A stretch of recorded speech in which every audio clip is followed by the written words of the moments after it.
That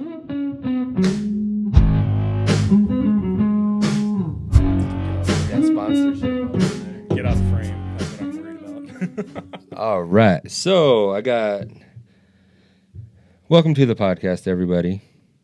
First of all, my goal of this podcast is to only have people who are interesting enough to have their own podcast. And this guy actually does have his own podcast. Yep. Adam Huber. Accomplished. Yeah. Mission accomplished for episode 5. 6. Yeah. Okay. Making progress. We're making progress. Attaboy. Yeah. How's it going? I'm doing well, man. It's actually a really nice day outside, so. Surprisingly. Yes. So when I had to go meet you outside, I was like, oh, okay. This Yeah. ain't bad. This is the sun. It was windy, but it wasn't like it didn't make everything shrivel up and go inside of me. So Right. Yeah. Yeah. I'm doing great, man. It has been an awesome last week and a half. I told you that I just got back from a detailing training in Chicago. Mm-hmm. That car that is outside is relatively new to me, and I got to take it on its first long road trip, and so that was, for a car guy, that's nice, you know. Sorry to make you drive it on the gravel out here. Oh, don't worry about it. Cool. I'm a detailer, so Clean it up. Clean it up. Makes for a good YouTube That video. shit'll buff out. Yeah. Yep. So yeah, that training was really interesting.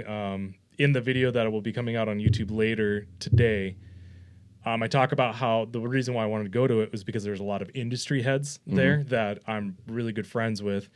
But because we didn't have SEMA this year, and SEMA is the world's largest automotive convention, when I found out about this training, those guys are going to be there. I was like, hey, can I just join? Because I just want to be around these guys. And yeah, it's been fun. Cool. So let's tell everybody a little bit about your company then.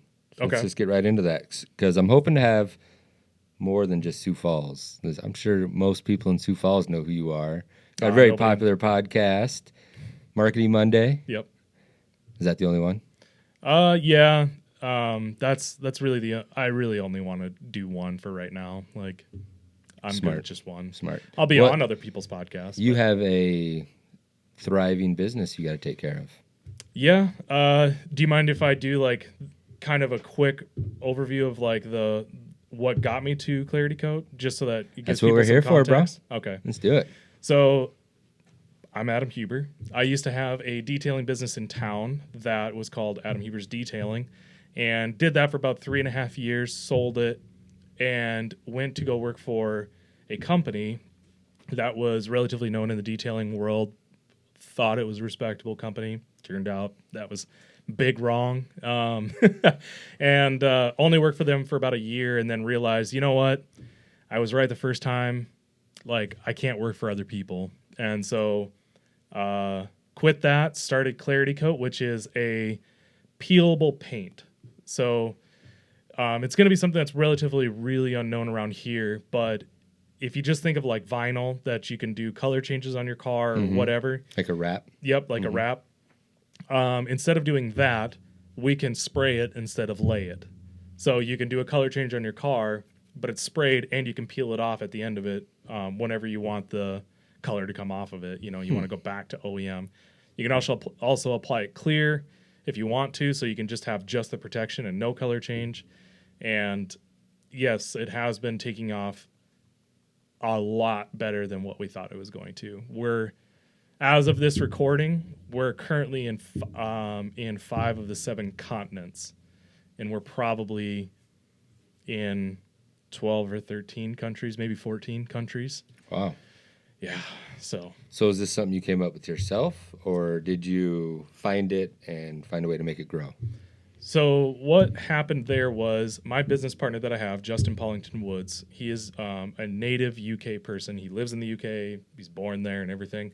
He got hired by the company that I was working at. And let's just say that things weren't going well. And I just looked at him and said, hey, how about we just go do our own thing? And he was hired on to grow a peelable paint program at this company. Didn't work out, so we just started our own peelable paint company. And he has a lot of industry contacts. He has a lot of these international distributors. That's why we got to the point where we're in all these different countries and everything. And then, so he handles basically logistics and then international sales and stuff like that. I tend to handle a little bit more of the domestic sales because US people want to talk to US people. And I handle most of the marketing for the company. So that's how I kind of got into this. Cool. We were kind of looking at your YouTube channel. Go check that out for sure. You got some dope videos that you're just making with your phone. We were talking about some camera nerd stuff before the podcast, but like you're sharing knowledge, sharing information, you're doing it. Yeah. To be clear, not every single video on there is shot with just the phone because there are some videos on there that we hired videographers for, but most of the videos that these guys will see when they go to the YouTube channel will be shot on the phone. All the older ones are mostly shot on pro video equipment and everything like that. Whenever we get the chance to, or if it's necessary, we will just hire a video crew to shoot something. You can pull everything off with a phone or most things off the phone, but you know the feeling of like sometimes it's just better to have like a second guy there just shooting something instead of like having to worry about it yourself. Yeah, you know, you can only do so much as the business owner, so sometimes you gotta hire out what you don't have time for. Yep. So how long have you guys been rolling for? August 2019 is when we filed the LLC.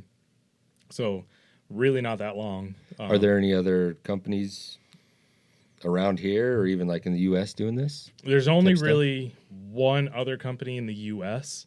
However, they're awfully quiet. Like they don't really do any marketing or anything like that. Globally, there's probably, I'd say maybe half a dozen.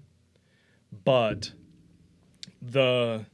and this isn't just me like saying our product's the best and you know we've actually, but it is, right? But it is. We've actually proven multiple different times that our product takes less time to do the same exact process. It is easier to work with as far as like sanding, polishing, all that kind of stuff. And so like all we have to do is get it in the hands of these people that are spraying these other products and they're like, oh, well, why would I even bother with this other stuff? And it's like, I don't know. Here's your invoice. Thanks. There you go. Sounds like a bulletproof business plan, huh? I don't know about that. Like there's plenty that can go wrong. And yeah, there's, you know, lots of big companies out there that can throw a bunch of money at it and that's right. Attempt to catch up. But you're doing it right now and you got it on lock for now. So where could people get, like, do they have to go to a licensed installer? Yep. So a lot of people will compare this to Plastidip. And it's kind of one of those things that if you know what you're looking for, you can definitely tell the difference between Plastidip and, say, Clarity Coat through, like, videos, photos, whatever. Like, Clarity Coat is so much more paint-like. Like, if I were to have that car done in Clarity Coat, which we will do in a couple of months, you would never, ever know that it wasn't, like, that factory color or that it wasn't repainted that way. Not vinyled that way, repainted that way. Right. Plastidip just doesn't look that way, even though Plastidip has really grown it's evolved quite a bit from its first early days, but the real magic comes in when people touch it, feel it, and everything like that in real life. But Plastidip you can buy as a consumer, and Clarity Coat you have to have a professional paint booth, like, you know, you have to have all of this stuff in a row, and we really only want like real legit businesses applying it. Yeah, you get somebody who doesn't know what they're doing. Give a bad review or something because they didn't know what they were doing. And we actually already ran into that. Probably 6 months after us fully launching, had a customer down in Florida that got Clarity Coat done on his R8, and the product was fine, but the people that put the car back together did about $15,000 worth of damages. And guess who the guy calls? Like us to like fix the problem. And so, I mean, again, but that's why we work with body shops that have insurance and everything like that, because we just told them like, hey, you gotta take care of this. Like, this is not acceptable. And we got the customer taken care of. Everything got done and fixed and everything like that. But then we kicked them off the list because we're like, if you're willing to do that on your first install, like, like, nope. not about It's it. a bad taste in the mouth right there. Yep, definitely. Not like that Jocko's, what is that, coffee? Tea? No, Iced tea lemonade? Palmer. It's the first time I've tried that flavor. I don't know if I'm too excited about it, but It's drinking the... Monster Rehab. Is the podcast sponsored by Monster? Not yet. We're working on it. So let's dig into your podcast. You do Marketing Monday. Yep. So Marketing Monday came about because when I started my detailing shop, there was a place in town called the Bakery. Mm-hmm. For those people who don't know what the Bakery was, it was kind of like an entrepreneurial gathering spot that entrepreneurs from everywhere in Sioux Falls could just come there, hang out, exchange ideas. It was an amazing spot. One of my, I don't know if I've ever come across a spot like that beforehand, and I haven't come across one later on. Mm-hmm.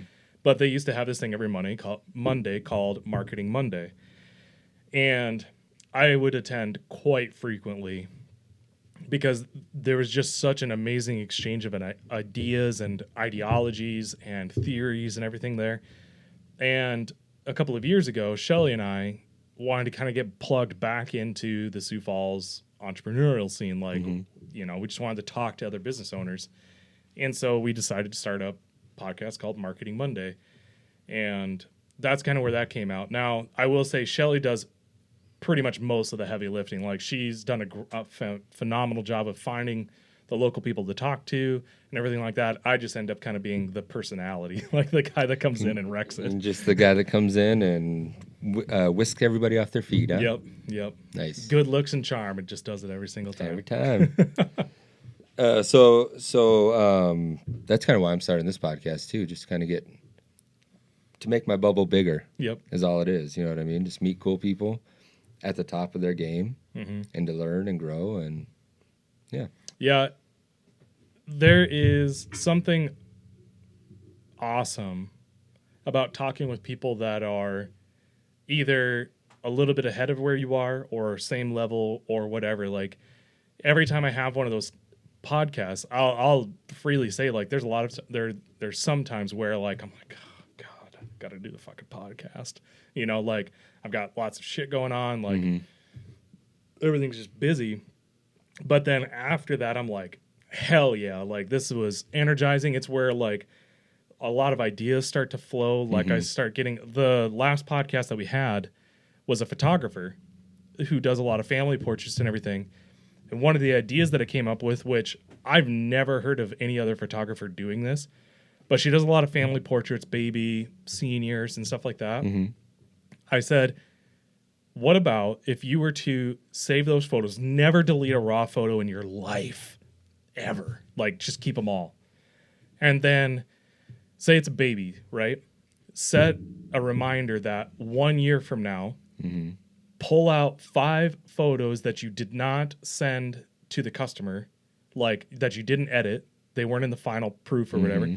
Just edit real quick those 5. Oh, happy birthday present. Send them to them and say, hey, happy 1 year anniversary of the photo shoot or birthday or whatever of the kid. Here's 5 other photos that we took that day, but they didn't make it into the final cut. Just wanted to send them to you. Like, if you want them, for $50, $100 or whatever, here's the download link, however that works. Or if you want another 15, like, we can do that as well. Like, I've got 10 more that I think I can pull out. And people talk about reoccurring revenue. Like, that right there, to me, for a photography business, is an easy reoccurring revenue. Totally. Like, totally easy. And she was just like, poof, and I literally just thought of it off the top of my head, like, something like that. And that's not to say, like, I'm some sort of genius or anything like that, but that's what happens when you talk with people that are similar level or slightly ahead of you or whatever it might be. Like, those ideas just come out. And in a long form, too. It's not just like a quick little howdy-doody. It's like you get to kind of dig in to whatever you need to dig into. Yep. Yeah. It always amazes me that when you're talking with someone in those kinds of situations where, like an hour almost doesn't end up being enough time. Mhm. Like you could just sit and talk with those people for like multiple hours. I met someone fairly recently who disclosed to me that he was actually a SEAL team sniper. Like, and funnily, I mean, he could have been giving me, the runaround, right? Like, you always kind of have to like take that stuff with a grain of salt. But like, he was with Jocko in Fallujah, like, and like, I literally just tried to soak in as much info as I possibly could from him because, in order to be able to get to that level, like, you have to be just a kind of a completely different breed of person. Yeah, you're not even learning about business. You're just learning how to be like a harder to kill individual or a stronger mentally individual or whatever it is. You know what I mean? Learn about persistence, like teamwork, loyalty. I mean, there's so many valuable things that you can pull out of that conversation. Especially for me at that particular point in time is about persistence. Like, what were you thinking about? What were you digging into when it was Hell Week, and then like when you were on deployment and you had to be in a sniper location for 3 fucking days in the desert? Like, that's you gotta have something like way deeper than you to dig into than most people would not make it through that situation. No. Yeah. 0 chances. Most people can't do anything for an extended period of time, like at all. Like, even if it's for their own good. Yes. Like, I mean, you were in the fitness industry. I mean, there's not really a whole lot more that we need to say about that. There's a lot of clients where I would want it more than they wanted it. There's a lot of, really good. It was cool. Like, the relationships you build in the fitness industry, like with your clients, it's like their family. Yep. You know what I mean? So it's really hard not to get emotionally attached, and things just get weird in that way. But yeah. And I'm not coming at this from like, I feel like I'm a amazing physical specimen or anything like that. Like, working out and doing that was a big part of my life a couple of years ago. I was 285 pounds and then went down to 170 in like I don't know what it was, 2.5 year span, something like that. Oh, yeah. I fucking got after it. But what I ended up learning out of that, though, is that discipline, that search for knowledge that I was doing to achieve those kinds of results. I just said, okay, I know how to do that. Let's see if I can transfer it into business. And then in order for me to do that, I had to just stop working out. I just said, like, I'm going to give it 1 year. And that's what I'm going to take everything over here, transfer it over to here. And it worked out pretty well for me. Yeah, that sort of mirrors my like kind of path too, because I got in the fitness industry because I just had been doing so much research. I got totally obsessed, mainly with like kettlebells. It was kind of like my tool of choice. But I became like self-reliant. I'm like, well, if I could become self-reliant, swinging some kettlebells, maybe I could create my own destiny. You know what I mean? Yep. But it all kind of starts with like that catalyst. So I think fitness is a really good one. It is. To give you control and to empower you to actually know that you could, even when it sucks and when it's hard, if you're working towards a goal, you gotta work through the bullshit to get to that goal. Can I add on top of that? Absolutely. I mean, I know we're on a podcast, so that's kind of the whole point. But whenever we start talking about stuff like this, like, I get all jazzed up and like I just want to not interrupt, but like I want to just add to it, right? Fitness and business are such amazing parallels, and I'll give a great example why. There are days you do not want to go to the gym and you do not want to fucking squat. Like, you just don't, right? You do not want to do that 25 minutes on the treadmill just to even warm up, right? But you just gotta fucking do it. That was me this morning. Yep. And this week, I realized, so one of the reasons why I love YouTube, or me doing YouTube, I committed to doing a video a week. One of the reasons is I have to look at myself on YouTube and be like, damn, bro, you're getting a little thick. Like, let's calm it the fuck down. Okay? I hear you. I'm okay with recognizing that. I'm okay with people pointing it out because you know what? You're fucking right. Like this last year, not because necessarily of COVID, but of other circumstances, it was just fucking hell. Like it just was. And I was like, I'm literally just in survival mode. Like that's it. But number two, to add on to that, this week, I get back from that week-long training. So just to give everyone an idea, that's not a fucking vacation. I'm waking up at 6, 7 a.m. I'm grabbing coffee, breakfast, whatever, going to the training, spending 8 hours a day answering questions from students and trying to help out with training, trying to video it. Like, It's one big week of stress. Yep. And then afterwards, you're going out to dinner with these people and you're answering even more questions. So you're busy until like 8 p.m. You're on. Yep. You're on character. Yep. And then on top of that, I take all the footage that I've gotten, dump it onto the computer, and then if I have like an extra hour, I try to like edit a little bit so that I don't have to do so much when I get home on Monday, right? So coming off of that, Monday, my 1.5-year-old kid decides that he wants to wake up at 3:30 a.m. and just wants to be up. Cool. Guess we're up at 3:30 a.m. And then, 6:30 rolls around. Mama goes to work, takes the kids. It's like, got to go to the fucking gym. Because, and the reason why, I know you don't have to work out every single day. I know that you don't have to, but it's about building that muscle, about like, no matter fucking what. Like, it Just about discipline.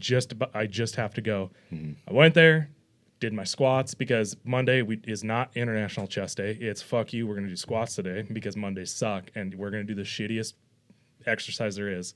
So, but I love squats. Like squats. They just make you question everything that's led you up to that point in your life when you're doing them and you're going heavy enough. Yep. Yeah. Yep. Like, yeah, I guess I'll go into the hole with like double my body weight and see if I can get out of it. But sounds like fun. Let's go. So go to the gym, do the workout, and something that I've realized with working out, and I'm sure you feel the same way, is like you just feel better afterwards. Like you just do, like creativity pops off. Like you don't have those highs and lows anymore. Like you don't get super angry. Like you just level off. And so, like, will I end up doing every single day? No, because Saturday, Sunday, like, that's for mama to rest and like I gotta help her out and everything like that.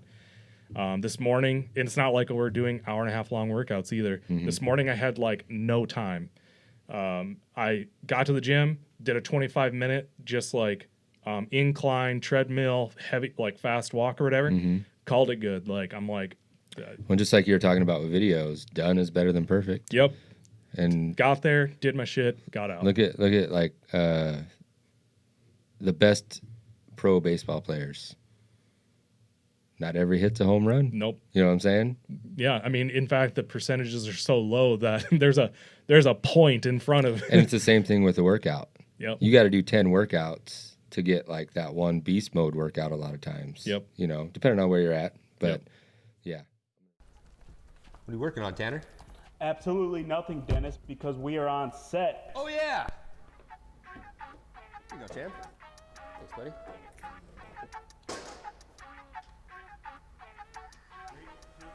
One Take Creative Studios. We got sights, we got flash, we got cameras, we got lights. Book now!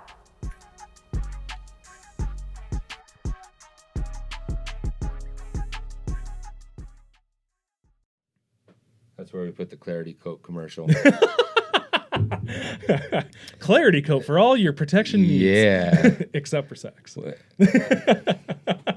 That might... No, that's like a permanent condom. It'd be horrible. Well, I mean, it'd peel off pretty easy, but there's like a lot of solvents in it, so I wouldn't recommend it. You might want to do the wax beforehand, too. That's what I would recommend, yeah. So, yeah, we talked about fitness, business, parallels. Where do we want to go from here? Sky's the limit. Sky's the limit? Mm-hmm. So, let's talk about your situation a little bit. Yeah. So, you did fitness. You're going full-time videography and everything like that. What is it that you want to shoot? What is it like you love to shoot? What's your game plan with this? So my first experiences with a video was on an iPhone. Same as what you're rocking, but a little bit older and shittier version of it.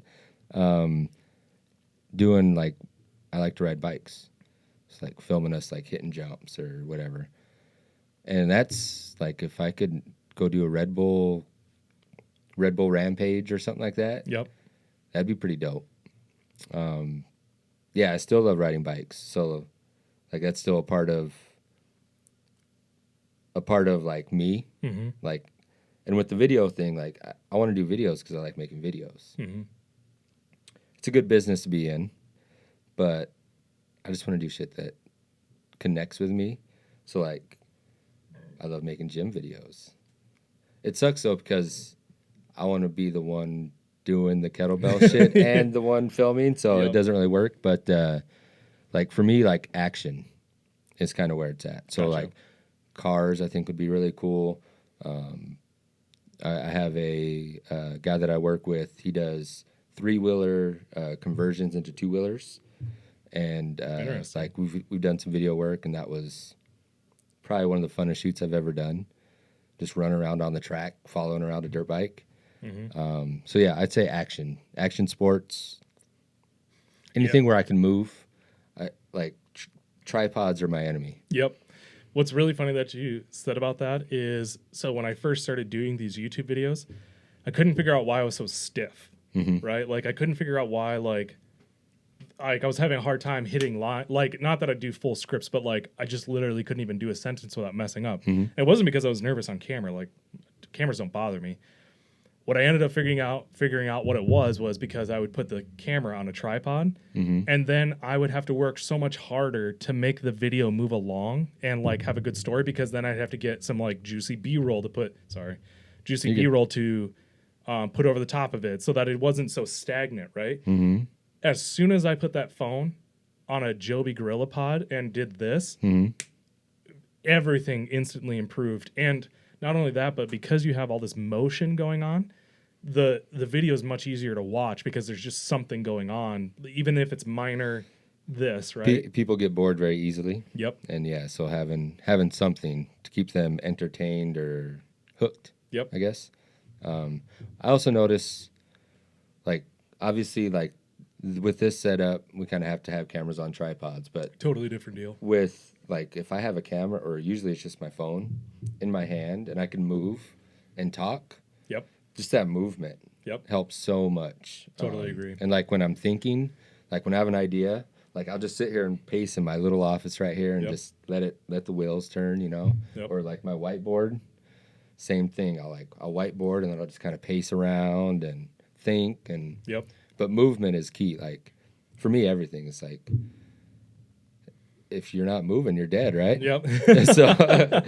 So yeah, and I guess that sums up. Just out of curiosity, TikTok. Are you on there? Are you doing anything? Dude, get on TikTok. I'm old, bro. Dude, get on TikTok. It's awesome. So I've been actually thinking about. I know Instagram has Reels. YouTube has Shorts. Yep. So I'm kind of thinking about dipping my toes in the short, 15 second, 15 second, whatever it is. Yep. TikTok, I don't know, man. It's a place to be. That algorithm on TikTok is probably the most exciting thing, and I think will actually end up being the biggest change that we've seen in social media for the next couple of years. I don't give a rip about the platform, anything like that. That algorithm is ridiculous. And I'll give you an example as to why. You love bikes. You're on TikTok and you start watching full 1-minute clips of people doing tricks on bikes, doing whatever with bikes. You're liking stuff, you're sharing it, you're doing whatever. TikTok says, cool, this guy loves fucking bikes. Let's just feed him bikes all day long, right? You can very quickly go away from the 12-year-olds doing twerking dances and stuff like that. Like, that could never hit your feed in a very short order. Here's where the algorithm to me is nuts. One day you decide, you know what? January hits. You're like, God, I need to get the fluff off, you know? So you do a search for food, like healthy cooking, whatever, on TikTok. You watch a full video, you like it, you save it, and then you swipe up, you watch another one. Now you get out of that search history, you go back to the regular platform, which is called the For You page. All of a sudden, just within those couple of videos, your For You page will start to pop up every 5th or 6th video cooking or healthy cooking, whatever. And then if you start watching and interacting with that more, it'll do that. So you're thinking, okay, well, that's like pretty standard, right? But it happens so much faster than any other social media I've seen. I can literally go from being interested to one thing to another thing in TikTok in like 30 minutes, like where my For You page is filled up with that. And it's like, oh, this guy's feeling space stuff today. Okay, cool. We're just gonna feed him space stuff all day today. That change, that speed of change is so nuts to me that I think that's what Instagram doesn't even come close to touching it. I've watched reels like that change, that algorithm change takes so long to happen. And if you're a creator with like very specific niche category that you're serving. Yep.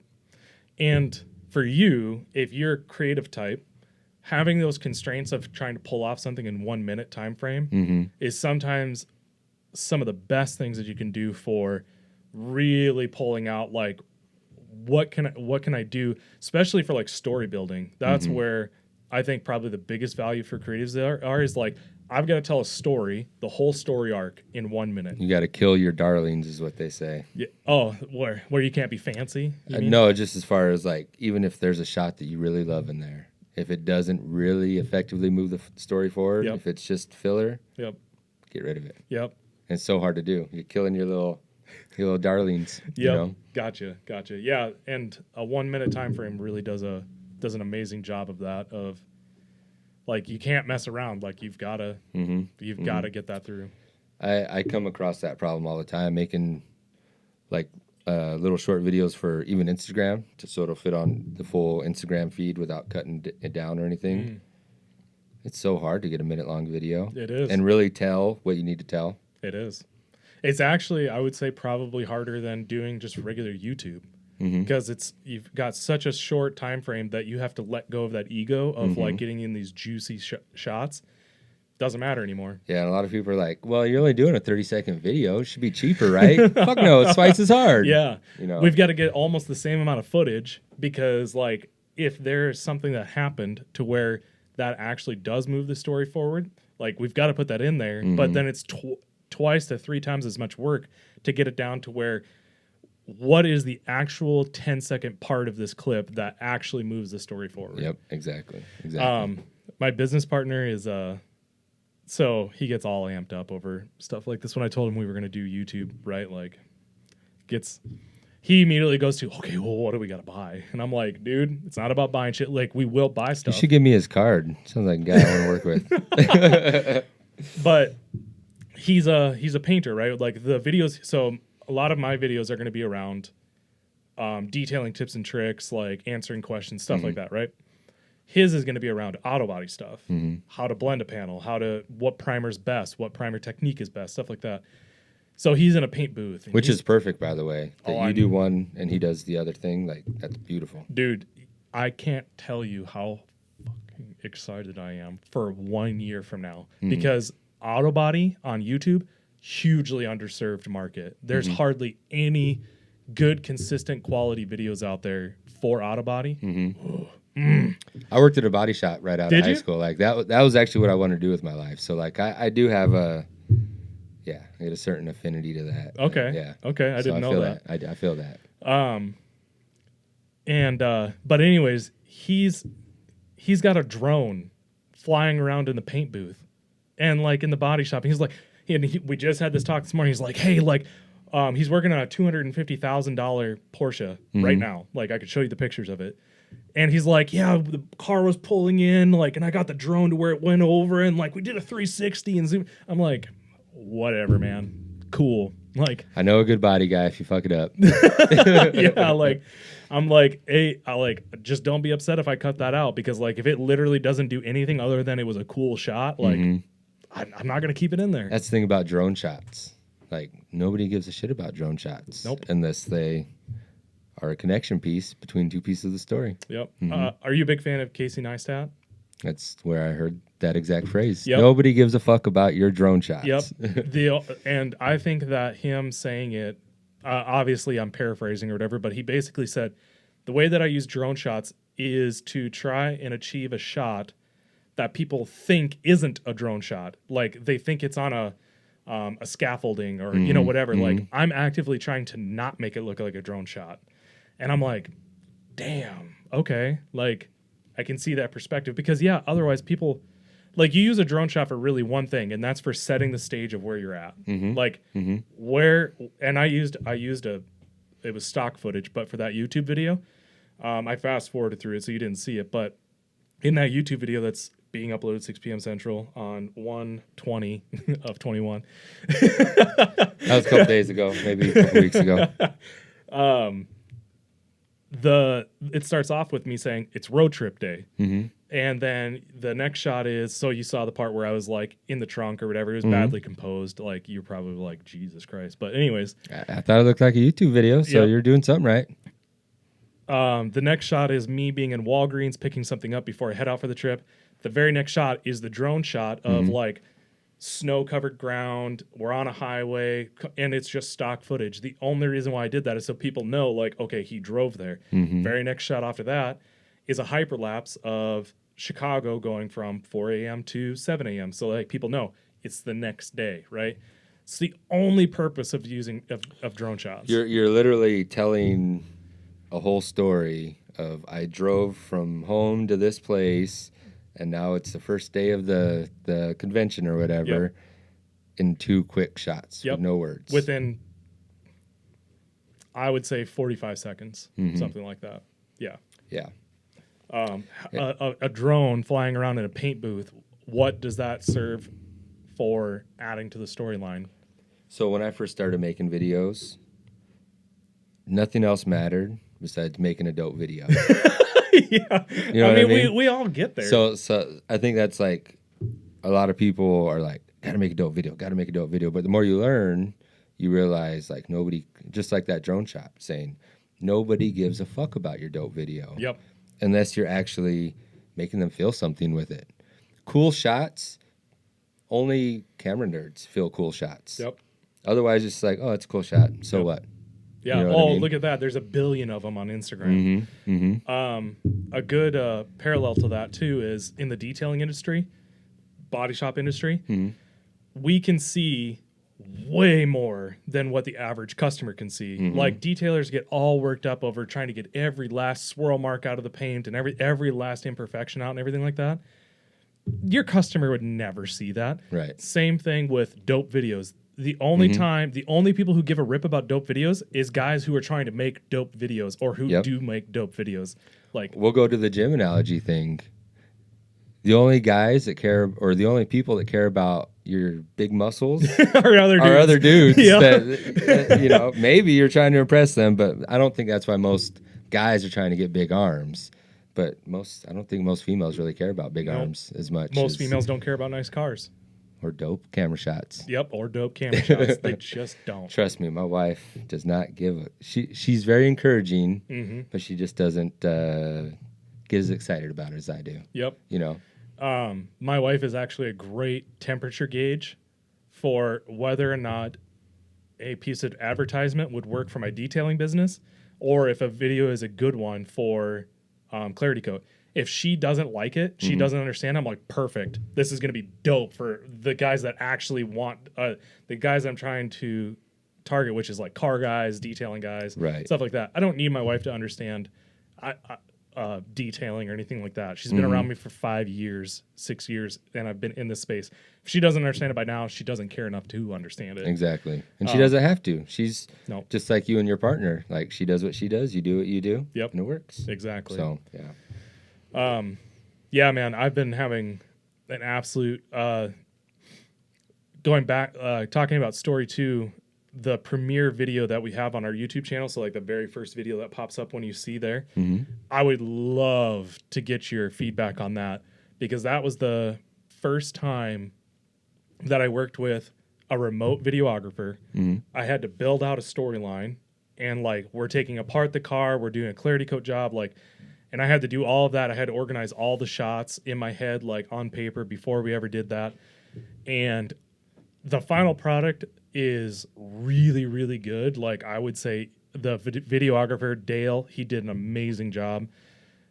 But I would say that there's something missing in there that it didn't make it a phenomenal video, like either story or something like that. And I haven't bothered to go back and like try and figure out what that is, right? Because I'm just gonna, I'll have more knowledge, more skill set, and everything like that for the next video that we try to do the same thing for. Yep. But it's still like, I think it hits a pretty good crossroads between dope video and storytelling. Personally, I think it does. But yeah, I'll definitely have to check that out. I love homework and taking notes and all that stuff. So I don't. I should say I love doing homework and research. I hate taking notes. Very rarely take notes. One of the things on that video, since we're on the subject of it, we did a teaser video, or like a super light edited version, before we ever released that final version. And we sent it out to 3 different types of groups of people. We did auto body, we did vinyl wrap guys, we did 4 people, sorry. We did detailers, and then we did regular consumers. So I think I picked like 10 people from each group of type of people. And again, it was a very basic edited version of this, right? Because I wanted to see where to go with it. It was hilarious to me that everybody but the auto body guys understood what was going on. Like everybody else kind of picked up on what was going on, but you know, we and videographers or whatever, they talk about the hook. You got them hooked in within the first couple of minutes, right? So the first part of that whole video is, it's so funny because my business partner, so he's from the UK, right? He's a full-fledged like UK guy, and he was wondering what he should wear for the shoot. And I picked out his whole outfit because I was like, I want you to look exactly like this, because I want you to be someone hates. Like, I want people, when they see the video, they're like, oh, this guy's awfully presumptuous. The hilarious thing is, everybody who watches that video is like, who the hell is this guy? He's an asshole. And I'm like, perfect. Nailed it. Like, that is nice. That's exactly what I was going for. But within the first 15 to 20 seconds of that video, he comes out and he rips off clarity coat off of the hood. And that's your first inclination of, okay, there's something different going on here. And the reason why is because when you tear clarity coat, it makes a very distinctive sound. It doesn't sound like vinyl. It doesn't sound like PPF. It has a very distinctive sound. And so that's the very first thing you see in 10 to 15 seconds is material getting ripped off. And we even boosted that sound to beat hell. Like, I'm like, I want people, even if they have it one tick on their iPhone, to like hear that sound and they viscerally feel it. Yeah. And so that was the first bit of it. Sound could be more powerful than the visual itself. 100%. Yeah. Have you dove into much like sound design? Yeah. That's a trip. Yeah. That's hard. I think that's kind of one thing that I definitely need to get better at, but I don't always hear a lot of sound design in a lot of videos. Really? Like, yeah. There's a kid that I came across. He never heard of him before. He just popped up on my YouTube because of the algorithm. I'll get you the name, but it's Aiden something. Aiden Robbins? Yes. That kid, he fucking knows sound design. Like, his video is like, you know, it's okay. It's getting better. I've been watching his videos for a couple years. Okay. And man, his skin tones used to be all a lot like. Yep. But he was still, even though he was making camera videos and the video didn't look good, I still watched him. Yep. Because I could tell that he was on his way. He was like next level, and he's just a kid. You know what I mean? Like, but it's so weird getting advice from kids on YouTube. It's so weird. I don't think it's weird at all. They're smarter than I am, and you know. I'm willing to hear from anybody that is actually further along from me. I don't care if you're 12 years old. Well, and it's crazy. Like even like my kids teach me so much. You know what I mean? Like, where the hell did you learn that? Yep. You know. But yeah, Aiden Robbins, his sound design, the first time I heard it, ridiculous. It's insane. I would actually probably go as far to say I think he competes with Peter McKinnon, Chris Howe. See, the thing I like about Peter McKinnon, he does a lot of his own sound effects in camera, you know, the little whooshing out sounds and all that. So, like, that's something that I replicate a lot. Like, when I'm doing a vlog and I, like, you know, pull the camera out or shit like that. Like, Okay. So I try to do a lot of that stuff myself in camera, too. Yeah. Or sometimes when I'm making a video, I'll have the sound effect in my head as I'm moving or, you know. Yep. Yeah. That's just a whole different skill set. Like, I think what's really impressive is when people go out and get their own. Like, I'm just downloading sound effects from, like, Epidemic Sound. But, like, people go out and, like, specifically, I'm going to get this sound for sound design and all this. Like, that's crazy. Yeah. I'll be completely honest, I haven't quite reached that level because you just have to work through the process, right? There's going to be a point in time. Editing used to take me a lot longer than what it does now. And the faster you become at something, the more creative you can become because you're spending less energy learning how to do something. You're not restricted by your tools and knowledge. Yeah. You can kind of just be free to do whatever you want. Yep. I'm telling you, this MacBook Pro here. Don't because I will go to Best Buy right potential. Fucking now and just be like, here's my credit card. Oh, no, don't go to Best Buy. You got to go to Apple. You got to order the big dog. The 5600M drive. There's like 3 different drive options. Yep. I don't even know about this stuff. I seen a YouTube video and this guy was like, well, I can't afford it unless I go through my Best Buy credit card. So even if I go, okay, custom order. I'm not. Yeah. I'll custom order. Best Buy. I got 64 gigs of RAM on this thing. Like this thing's like as souped up as I could get a MacBook Pro. Yep. And my level of productivity and creativity even has gone through the roof. I kid you not. Last night I sat down and spec'd out a 16-inch MacBook Pro. The only thing I didn't go full out on was actual storage. I went with 2 terabytes because the way that I looked at it, and actually now thinking about it, I might even go one step further than that. Because the way that I look at it is the editing drive that I edit off of on my dedicated garbage Windows computer is a 2 terabyte M.2. And so I figured like, okay, I can easily do most projects off of 2 terabytes. Like I can even have multiple projects on there. So I should be fine with that. However, I didn't take into account like operating system, iCloud syncing with it, all that type of stuff. So it might even be better to go with like a 4 terabyte one so that there's just ample room there. But everything else was maxed out. So I will say, like, for me, like, I got the 1 terabyte, and I get my SD card, and I put it straight into this. Yep. And, like, nothing goes into my computer. And this got full, so I just had to go get another hard drive last week. Yep. But, I mean, $150 to $200 for a 4 terabyte, like, that you could edit off of. Yeah. It's a move. And I'm not saying that there's anything wrong with that. My workflow, even with like my PC right now, is edit off of the M.2, and then I've got a 3.5-inch, 2 3.5-inch drives that are mirrored. That when I'm done with the project, that whole folder, everything gets saved in that one folder, just gets drag and dropped right into that cold storage hard drive. So then it's off of my editing drive. Like there's nothing. Nice. It might not even be reasonable, but my thought process is I want the fastest freaking drive that I can possibly have for editing.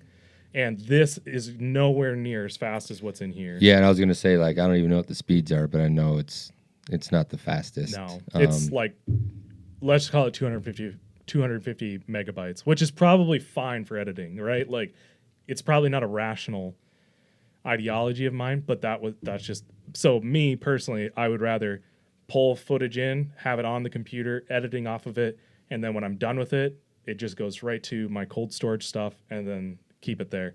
I also am insane about redundancy. So my PC, I have 2 mirrored 3.5-inch hard drives. I've got an external hard drive that's 4 terabytes that once a week gets backed up to that as well, and it's in a completely different room. And Is that like a RAID system or? not the external one. I would Okay. prefer if it was in a RAID system, but it was just one that I had laying around. I'm like, okay, at least it's like backed up to something else other than the computer. Mm-hmm. But then on top of that, once we get to a certain point, once a week, I'll also do a full backup to Backblaze, which is, think of it like a Dropbox, but I can upload as much information as I want to. So then I have 2 on-site copies, 1 off-site copy.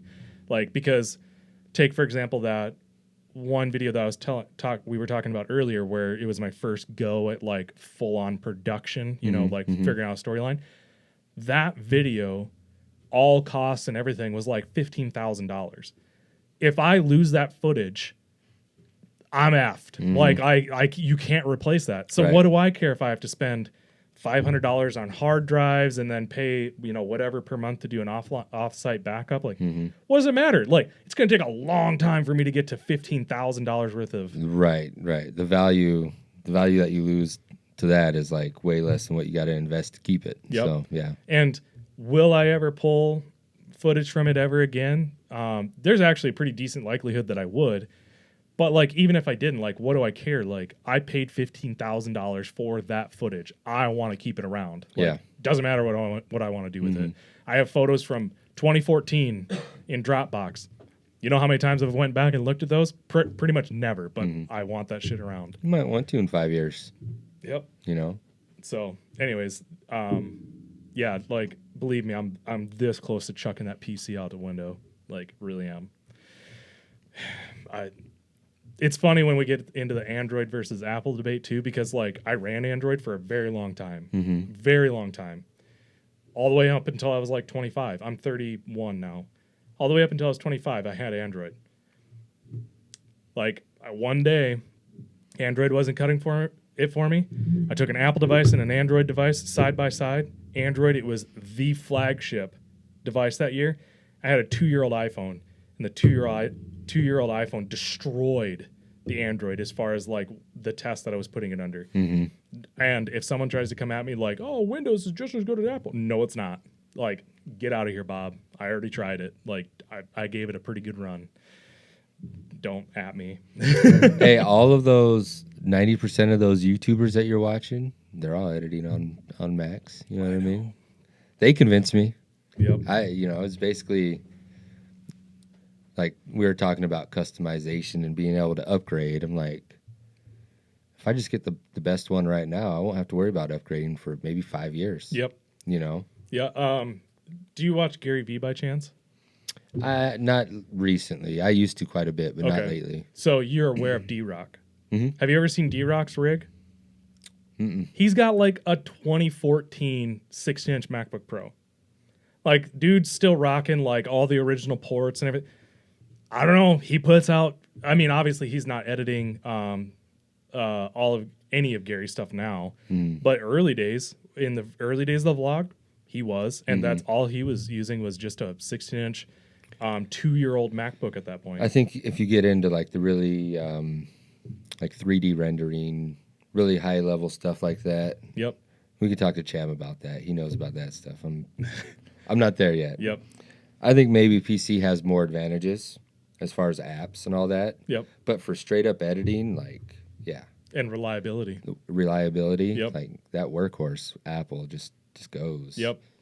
And believe me, like I totally agree. There is a ceiling that you're going to hit when it comes to editing off of this.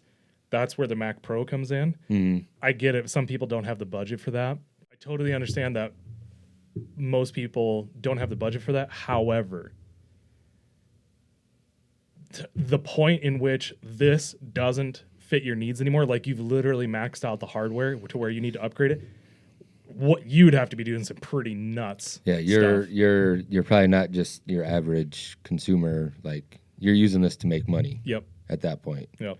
Or yeah, I would even go further than that. Like you're doing some really crazy stuff because like Peter McKinnon, with everything that he shoots on, he uses a Mac Pro too, but like he could probably still get by just fine on he does do some editing on a 16-inch MacBook Pro, like not all of it, but some of it. So like if he's making a ton of money off of YouTube, Right. And some of the equipment that he's using is some pretty big boy stuff. And I mean, if he can get away with it, then at what point are you hitting to where like, you know what, none of this stuff works for me anymore. Yeah, if you're at that level, then you're probably not getting advice from us. Yeah. At that point, you're probably the ones that we're watching on YouTube and learning from. Yep. And yeah, so Yep. and that was kind of like something we talked about before. Like, if you're not making money with your camera, do you really need to buy a camera? You know what I mean? Yep.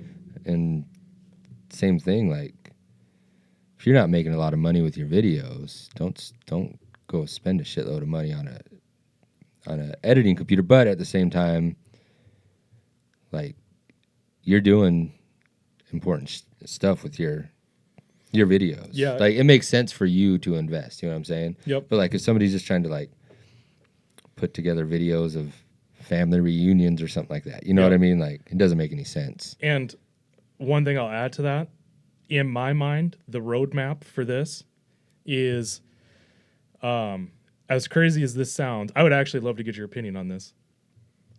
In my mind, I'm going to buy an okay camera, Canon EOS RP. It's around $1,000. I think it would be fair to say I'll probably spend about $2,500 to $3,000 once you buy the lens, the small cage kit, all of that stuff, right? Like, I'd probably be into it $2,500, $3,000.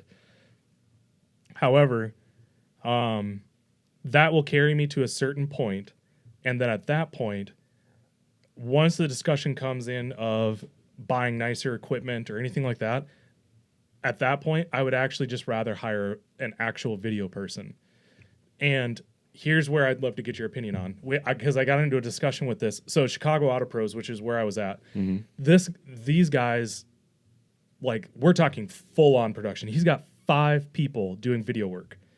They're all on Blackmagic 4Ks, and like I'm sitting there like asking these guys questions, you know, geeking out over stuff, and they've got 4 dedicated video editing rigs, like, you know what I mean? Like, it's a serious operation. And I got to talking about one of the videographers about hiring a video person, a person who's shooting video, versus hiring an editor. Because let's say a year from now, we're getting to the point where like we got to make this decision: video person versus editor. Probably can't afford to bring on someone full time to do both, right? And he said, I would do an editor. And I said, actually, I think that getting a dedicated video person would be better. And here is my reasoning. In order for me to have someone edit a video the way that I have it in my head, I have to be excruciatingly good at either the pre-process of the video and I have to pull off all my own shots really, really well. And number 2, there's going to be some back and forth on like, okay, no, change this part, change that part. Whereas in the industry that I'm in the videos that I'm trying to do, which is detailing / auto body, if I can have a second person videotaping, it adds a way more dynamics. The video quality, as far as like, it has nothing to do with their hardware, but because they're able to get certain shots way easier than me on my own and everything like that. You kind of know what they're looking for. Yep. I just worry about, okay, here's our video today. Here's like half a dozen shots that I think would look really cool. And then I just go and I just do the video. They capture everything. And then when everything's done, they come downstairs, pop the SD card in, I download all the footage, and then I'm editing it because I already know what I'm looking for and can edit it exactly the way that I want to. Yeah, because the editing is kind of where you get to shape the story. Yep. So that's where you have a lot more control. So if you get a bunch of random clips and you still have a story in mind, you could figure out a way to make those clips work. Yep. Whereas you could have the best clips ever, but if somebody doesn't have that story when they're editing, the point isn't going to get made. Yep. So, and editing also takes more time. Yep. So, like, on that argument, like, that's where I could see somebody saying, hire an editor, because Yep. that's where you're spending more time. But I definitely think that step is where the magic happens. Yep. And if you have a bunch of really beautiful shots and you could edit together a story from those, it's going to be money. Yep. But if you got a bunch of Okay shots. okay shots with somebody who doesn't have a really clear vision of the story, Yep. then you're just going to have an okay video. Yep. So, And that was his argument too, which is a valid, solid argument, which is editing does take the most time. Totally agree.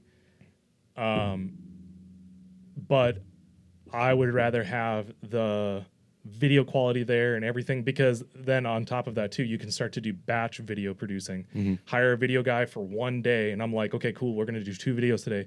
On the YouTube channel, there's actually a great example of this. There is a guy who traveled from Denver all the way down to Chandler, Arizona, just to get his car done in Clarity Coat. When I found out about it, I was like, okay, I got to go get this story. So I flew to Denver, hired a local video couple of guys and photographers, right? And we did an interview / a wash demo that day, all shot in one day.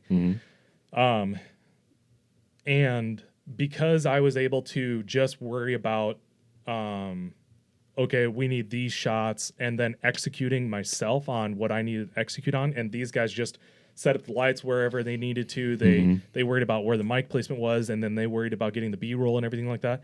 It was way easier for me to pull off 2 shoots in one day, which then actually can save you a little bit of time, because you just import everything in, and then you just separate out it into 2 different videos or whatever, and then you can pre-do you can get a little bit of a buffer time on all of your videos. Like, the only reason why I had to get this video done in 2 days, the one that's going up at 6 p.m. tonight, 1/20/21, 2 weeks ago, is because I don't have a buffer. I don't have anything else in the queue, you know, because we've only been doing it for a month and a half. and you've given yourself that 1 video a week Yep.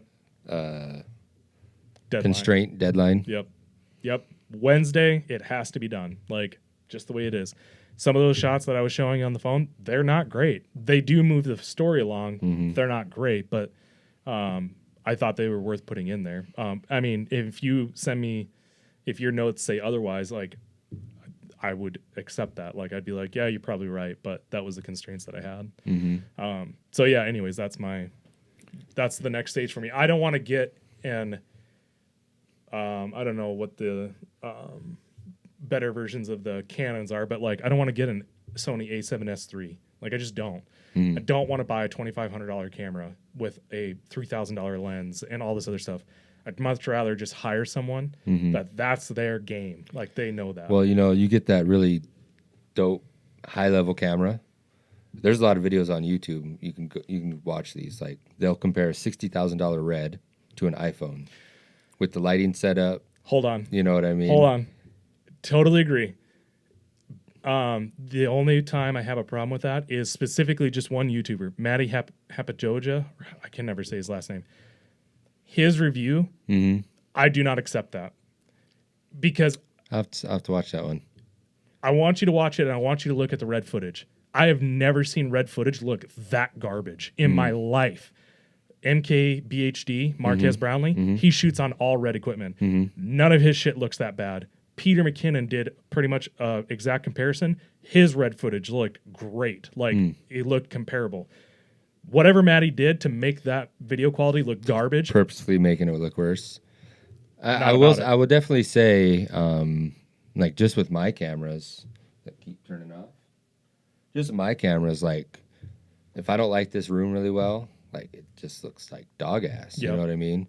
And if I get great lighting, then beautiful picture comes out of the Fujis. But without it, it's like, and that's why, like, I say that hiring the video guy to get the shots, because they know all about that lighting. They know all that stuff, and they're going to be more efficient. Yep. Totally agree. And on the day of, it's really hard if you got that thing over there to think about, but you got the camera in your hand. Yep. You know what I mean? Yep. You can't multitask. Yep. You got to be in that really moment. hard. So, like, for sure, You almost got to play the director to that. You know what I mean? And I feel like I'm actually pretty decent at that.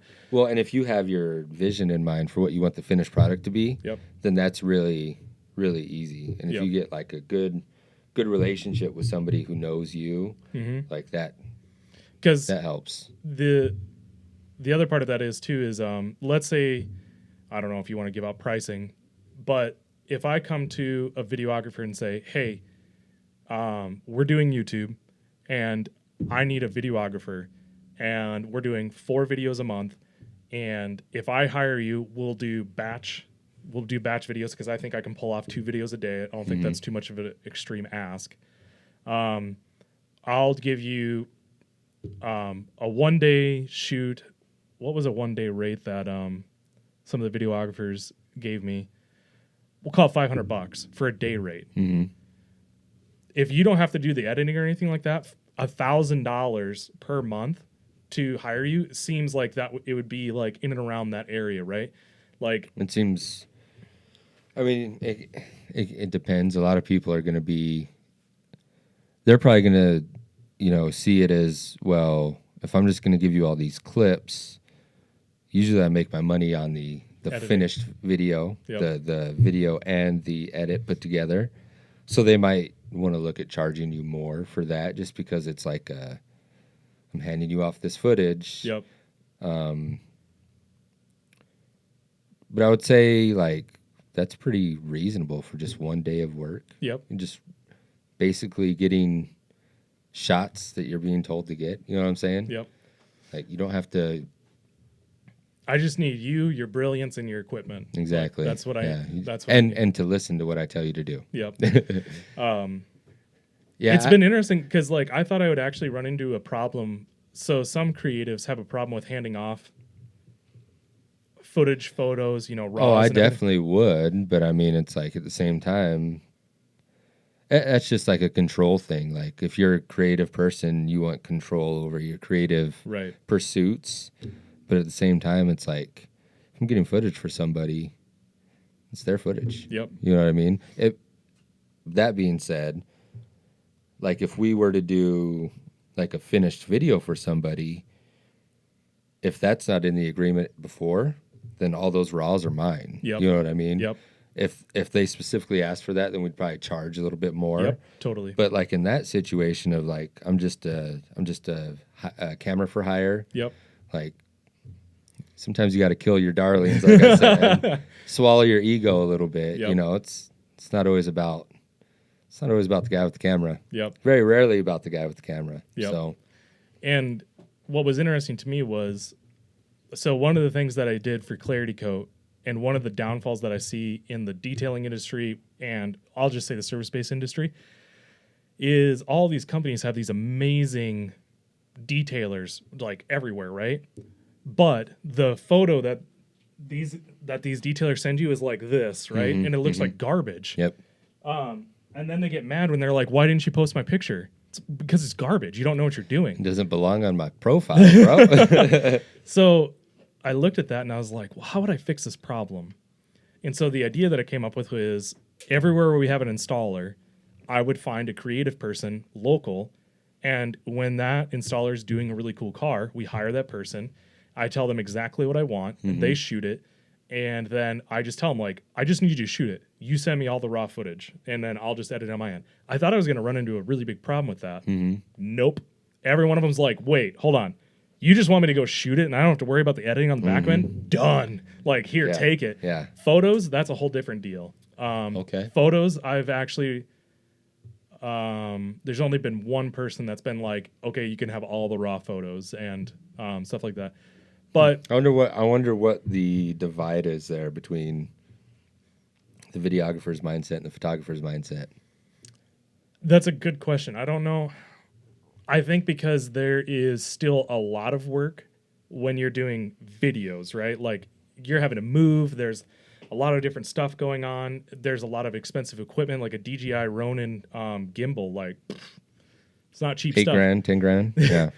But Or I guess for what I have, like the cheap one is just like $800. Yep. Yeah. But with photos, obviously you can get really expensive with that stuff too. But most photographers are running around with very similar cameras, expense wise, as a videographer. And then at that point, like a photo is just like, it's just taking a photo. There's a lot of skill involved. I'm not taking away from photographers, but like the skill difference and the amount of energy and time it takes to pull off a good shot versus a good photo, it's not. But so then all of your magic and all of your time is spent in the post for photographers, right? Where you're pulling it into Photoshop and you're really making some magic happen on that end. Whereas with I will say though, a good photographer could get like Cham. You know Cham? oh yeah, yeah. So Very he familiar. he did a photo shoot in here a couple weeks ago, and like I swear the picture on the back of his camera when he took it looked like it was already a magazine cover. He got that. He's like a genius, so he got Yep. it really quick. You know what I mean? Yep. He didn't take a whole bunch of time to set up or anything, but like there definitely is a skill in getting that shot in Yep. camera. As a video guy, like, of course, I think video is better, Yep. but I mean, I definitely the next level photographers. There's something weird about what they could do with that thing. Totally agree. Yeah. Totally agree. And again, I'm not detracting away from photographers. Right, I'm right, just right, saying right. that most of their work is done on the back end. Mm-hmm. And so it almost is like devaluing. I'm guessing here that it's almost devaluing 80% of their craft when they can't do the post end of it. Mm-hmm.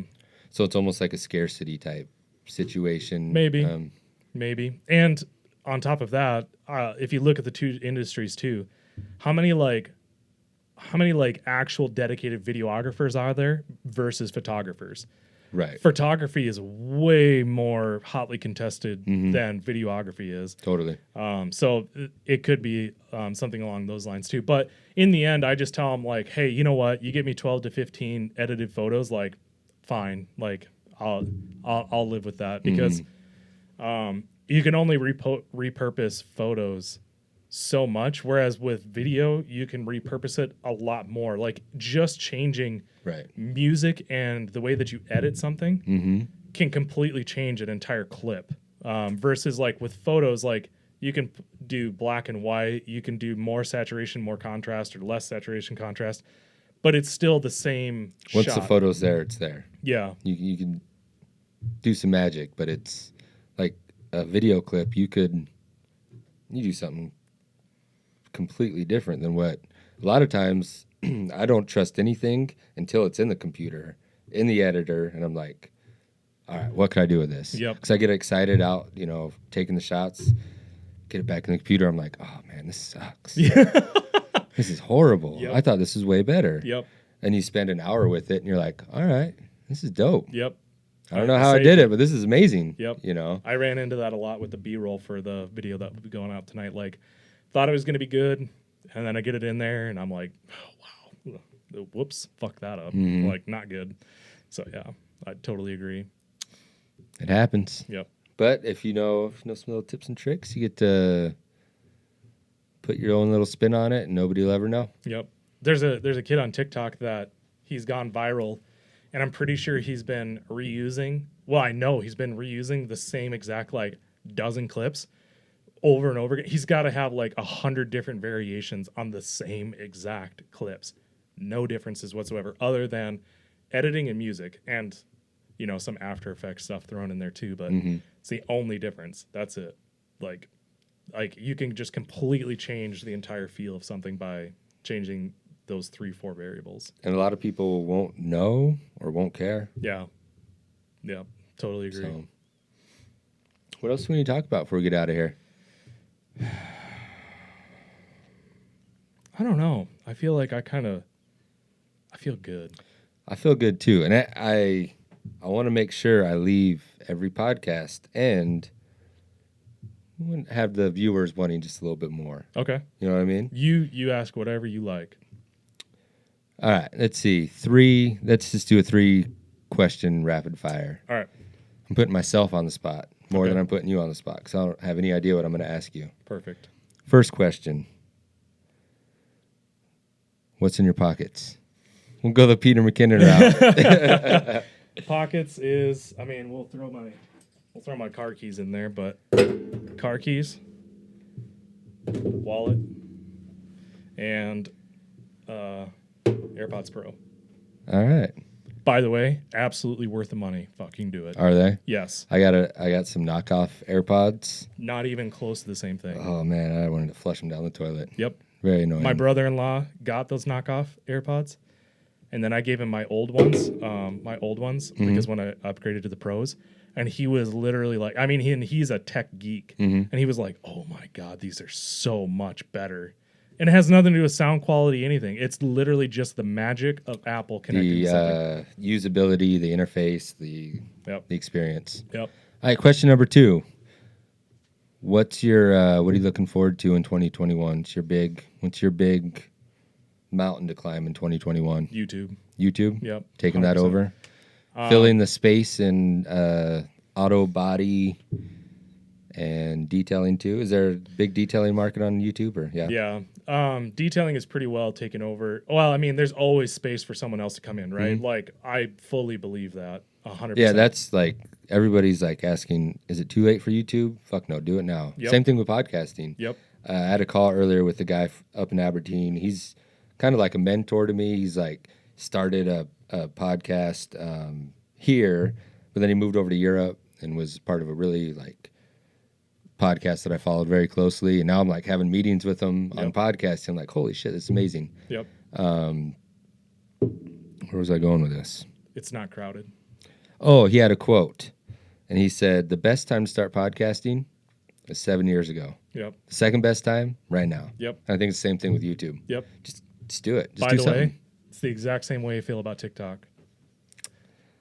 I'm All just right, throwing I'll that look in there, into man. it. I'll look into it. You got me. People would have given their left nut to be on YouTube 7 years ago. Mm-hmm. TikTok's right there. And furthermore, on top of that, what does it matter if TikTok ends up going under or not succeeding? You got to practice your craft and be better at video, which we all know is going to be the future of social media just in general. That's what they say. And number 2 will be audio, which is also why Clubhouse has been really interesting to me. I can't spend a lot of time on Clubhouse because I can't do something and have someone talking to me. Like, I just can't. I can't listen to podcasts while I'm working. I can't do it. When I used to have a day job that I didn't like, it was really easy. When I Yep. was like building cabinets and countertops and shit. Yep. But now that I do something that I enjoy, I just need silence and focus. Yep.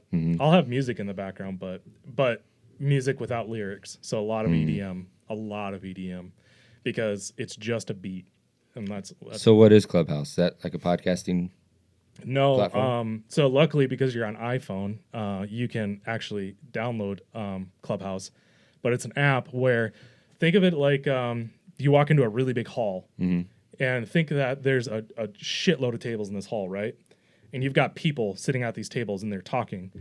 And at every table, there's a sign that pops up and it says what they're discussing at the table. That's exactly what Clubhouse is. They have rooms, and these rooms have, here's what we're talking about. And you pop into the room and you just sit there and you listen. And then if you have something that you can add to or say, you raise your hand, the people let you on the stage or, whatever you want to call it. And then you talk your piece, and then you just actively have a back and forth with people on So it's like a forum, like a message forum, but with audio. Yep. That's kind of cool. It is. It's very interesting. So people tend to be, when there's not a chance of getting punched in the face, like there is on the internet, people tend to be assholes. Is this the same now that they're interacting with real people? I can't confidently answer that because I haven't been on there as much as I want to. Again, going back to not being able to have someone talking to me while I'm working. So I can't confidently answer that. What I will say is right now, just stay away from the big rooms because all it is just a pitch. That's it. Like, and a lot of these rooms are like how to make your first million and like real estate investors for how to become rich by doing real estate investing, like all that kind of stuff. A lot of fake gurus and snakes in the grass. But if you get into these smaller rooms where it's like 25, 50 people, whatever, which is a small room on Clubhouse, that's where you have like these actual like good conversations back and forth and everything like that. And I haven't personally run into that, but just like anything else, I'm sure it's out there. Once the Android people get into it, maybe then it will go south because The dark side. All right, last question. okay. Where could the people find you and learn more about Clarity Coat?